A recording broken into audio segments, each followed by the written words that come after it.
Bonjour à tous. Alors, aujourd'hui, on va voir comment, utiliser le logiciel, Visual Studio Code pour, programmer un circuit, ESP32. Donc c'est un TP, d'initiation, hein, donc ça veut dire que on va voir comment configurer le logiciel et puis on va essayer d'envoyer nos premiers programmes et voir aussi comment on peut accéder à l'ESP32 avec un serveur web et comment on peut configurer ça avec un programme simple. Donc là, je suis dans l'interface de Visual Studio Code. Si, vous ne connaissez pas encore, ce logiciel, il permet de coder, dans différents langages et donc nous, on va l'utiliser pour programmer le SP32. Mon interface de Visual Studio Code est en français. J'ai réussi à la mettre en français, en téléchargeant une extension, qui s'appelle, French Language Pack, for Visual Studio Code et une fois qu'on a installé, ce pack, il vous suffit d'aller dans les paramètres de Visual Studio Code et palette de commandes et puis là vous faites une recherche language et là, on obtient configure display language et donc si on va dessus, on peut choisir le français une fois que le pack est installé, au lieu de l'anglais, par défaut. Voilà, donc moi je préfère que l'interface soit en français, après, bon c'est une question de goût. Ensuite, de quelle autre extension on aura besoin pour faire notre TP? Il nous faudra l'extension, donc C++, celle-ci. Donc si jamais elle n'est pas installée, d'origine sur votre poste, il faudra aller, installer cette extension ainsi que, le compilateur. Donc au moment où vous installerez l'extension C ou C++, il va vous demander d'installer le compilateur s'il n'est pas déjà installé sur votre PC également. Et donc, il va falloir suivre les instructions pour installer le compilateur C++ en même temps. On aura également besoin de l'extension, Platform.io. Donc cette extension va nous permettre, de programmer, tous, les cartes, liées à l'IoT, donc c'est-à-dire, les Arduino, les ESP32, les ESP8266 et cetera. Donc on va pouvoir, choisir quelle carte de développement, quelle carte on veut utiliser et donc il faut absolument installer cette extension. Voilà, donc moi je les ai déjà installés et donc une fois que l'extension est installée, on va aller ici, donc dans Platform.io, une fois qu'elle est installée et on va, créer un nouveau projet. Donc create new project, voilà et on fait, new project. Donc là, on arrive sur une fenêtre qui va nous demander de donner un nom, au projet. Donc nous, on va l'appeler initiation, par exemple, et on va sélectionner la carte. Donc on voit qu'on a beaucoup de cartes qui sont disponibles. Nous, dans ce TP, on va utiliser, une carte, de développement, le dev kit de l'ESP32. Donc nous, c'est un Vroom 32. Donc on peut aller la rechercher ou on peut taper directement Vroom et il va nous proposer Denki 32, on va prendre celle-là. Et donc il va automatiquement sélectionner le framework Arduino puisqu'on va le programmer en langage C, donc le langage Arduino. Et on clique sur Finish et ensuite il va nous générer le projet. Voilà. Une fois que le projet est généré, donc on se retrouve dans l'explorateur et donc on a donc déjà un fichier platformio.ini qui est un fichier un petit peu d'initialisation de notre carte, où on va pouvoir préciser le type de carte, le framework utilisé et nous, ce qui va être important également, si c'est pas ajouté, c'est de rajouter la vitesse monitor speed dans Platform.io. On va préciser qu'on va utiliser une vitesse de 115 200 baux, pour, le moniteur série. Alors à quoi va nous servir le moniteur série? Ça va nous servir à communiquer avec la carte une fois qu'elle est programmée. Elle va nous donner des informations sur son fonctionnement. Donc c'est la première chose à faire. Donc on rajoute cette ligne si elle n'est pas présente dans plateforme.io.ini. Ensuite, le programme principal, lui, il ne va pas se trouver ici, il va se trouver dans le dossier src, source, et donc c'est le main.cpp. Donc c'est le fichier, le programme principal. Alors, j'ai déjà un main.cpp qui date d'un dernier projet, normalement on n'a rien. Donc sur le main.cpp, on va juste garder include arduino.h qui nous permet d'inclure la bibliothèque Arduino pour les instructions spécifiques au langage. Et donc on va commencer par taper un programme simple. Le programme le plus simple, c'est le programme Hello World, hein. Donc on y va, c'est parti.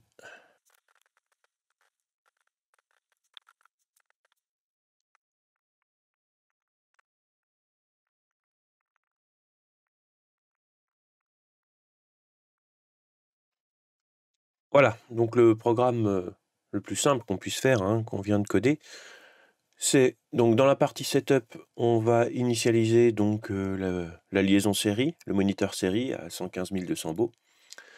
Et puis dans la partie loop, hein, donc la partie qui sera répétée, on va lui dire d'écrire sur la liaison série le message Hello World pour signaler que ça fonctionne bien. Et puis on va inclure un délai de 1000 millisecondes, donc d'une seconde, et ensuite il va recommencer. Donc c'est un programme qui va nous faire afficher Hello World toutes les secondes sur le moniteur série. Voilà, donc ce qu'on va faire pour tester, déjà il faut faire un build, c'est-à-dire qu'on va compiler ce programme en langage machine. Donc pour ça, il faut aller en bas dans plateforme.io build et on va voir le résultat de la compilation. Donc il va nous générer un fichier firmware.elf qui sera transféré ensuite dans l'ESP. Donc voilà, il nous dit que la compilation a réussi. Et donc ensuite, il faut s'assurer que l'ESP32 est bien connecté en série sur le PC. Ici, on voit que mon port utilisé, donc si je clique sur auto, là, mon port utilisé, c'est le COM3. Donc il me détecte bien l'USB to UART bridge. Donc si jamais il n'est pas bien détecté, ça veut dire qu'il vous manque le driver. Donc ça dépend du circuit utilisé pour faire la conversion USB série. Donc si c'est une famille CP210 quelque chose, donc il faudra utiliser le driver adapté. Donc moi j'ai le driver qui est installé, je vois qu'il a été repéré en COM3, donc ça devrait fonctionner pour le transfert. Donc je vais aller transférer, donc ensuite il faut faire upload, et donc il m'ouvre un nouveau terminal. Donc on a le terminal build et le terminal upload, donc avec les deux messages différents. On voit qu'il est sur COM3, il essaye de se connecter, et alors parfois on a besoin d'appuyer sur le bouton reset de la carte pour pouvoir le faire transférer correctement. Là, moi, j'ai pas besoin. Avec ma carte, mon DevKit, j'ai pas besoin d'appuyer, ça se transfère tout seul. Et donc, on voit que le processus a réussi. Donc, pour l'instant, on ne voit pas le message Hello World, tout simplement parce qu'on est dans le terminal de communication, on n'est pas dans le moniteur série. Si on veut voir le moniteur série, il faut l'afficher. Donc, pour ça, on va cliquer ici sur Serial Monitor. Il me semble qu'on peut également cliquer ici, voilà. Et là, on a le moniteur série sur le COM3 qui nous affiche un Hello World toutes les secondes. Donc ce qui nous permet de vérifier que ça fonctionne bien, puisque en fait ce Hello World est bien généré par notre carte ESP32 sur le port série qui est simulé par la connexion en USB. Donc ça permet déjà de valider la communication entre les deux. Ensuite, on va faire un deuxième exercice qui va nous permettre d'allumer 4 LED en fonction d'une interface web. Donc pour ça, il va déjà falloir réaliser le montage suivant sur une plaquette d'essai. Voilà, avec des résistances de 220 ohms, des LED, peu importe la couleur. Et ensuite, on va aller ouvrir un, fichier source, hem, sur le disque réseau dans documentation, ESP32, initiation, SRC. Le fichier est le suivant. Voilà, alors moi je l'ai ouvert dans le bloc-notes, voilà, pour pouvoir ensuite faire un copier-coller de ce fichier. Donc ça, bon, c'est un programme, de base, hein, qui est donné dans les exemples, qu'on peut utiliser, sur la librairie et donc, heu, on va avoir plusieurs éléments à modifier dessus et donc il faudra remplacer le main.cpp que vous aviez déjà rentré sur, Visual Studio Code par ce programme-là. Donc on va le sélectionner en entier et on va le copier et on va le mettre à la place du main.cpp qu'on a ici qui fait notre hello world. Voilà. On se retrouve avec le programme. Alors on a quelques éléments à modifier dessus pour faire en sorte que ça fonctionne. La première chose à modifier va consister à modifier le SSID et le mot de passe du Wi-Fi.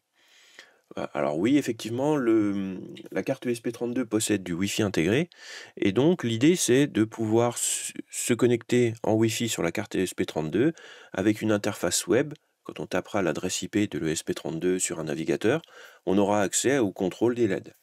Ce qui fait qu'on n'aura plus besoin d'avoir le ESP32 qui est connecté en permanence avec le PC, on pourra simplement se contenter de l'alimenter avec, un transformateur USB ou directement sur les pins de l'ESP32 et une fois qu'il sera alimenté, ben, le système sera autonome et se connectera au réseau en Wi-Fi. Donc on va remplacer le SSID et le mot de passe.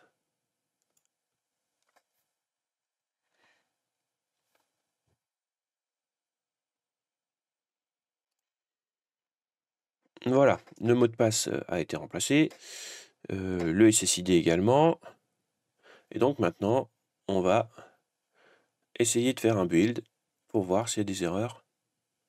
Normalement, il ne devrait pas y en avoir. Il me fabrique le fichier firmware. Voilà. OK, c'est fini. Donc on remarque qu'on a toujours, hein, ici, on a 2 terminaux, un terminal pour le build, un terminal pour le transfert et on a toujours notre moniteur série qui tourne, hein. Donc là, le build a été fait. Je vais donc faire le transfert et s'il me prend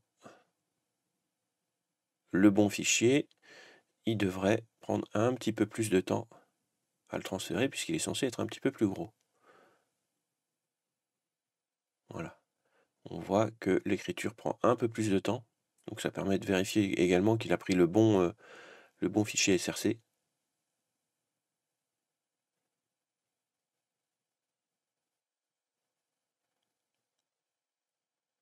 Voilà, ça a été transféré.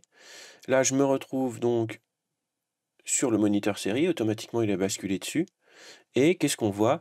On voit que il a été connecté à mon point d'accès et que j'ai obtenu une adresse IP 192.168.1.25.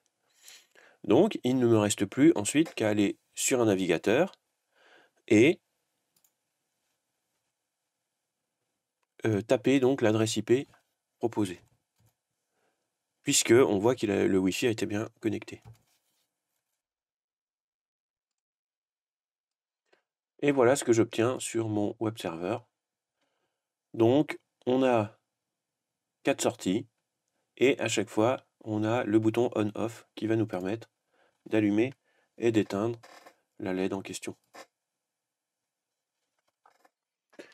Et dès qu'une LED a été activée ou désactivée, on a sur le moniteur série l'information sortie de on, etc., qui nous permet de vérifier que ça fonctionne bien. On voit ce qui se passe en dessous. Donc en fait, ça envoie des requêtes d'allumage et d'extinction.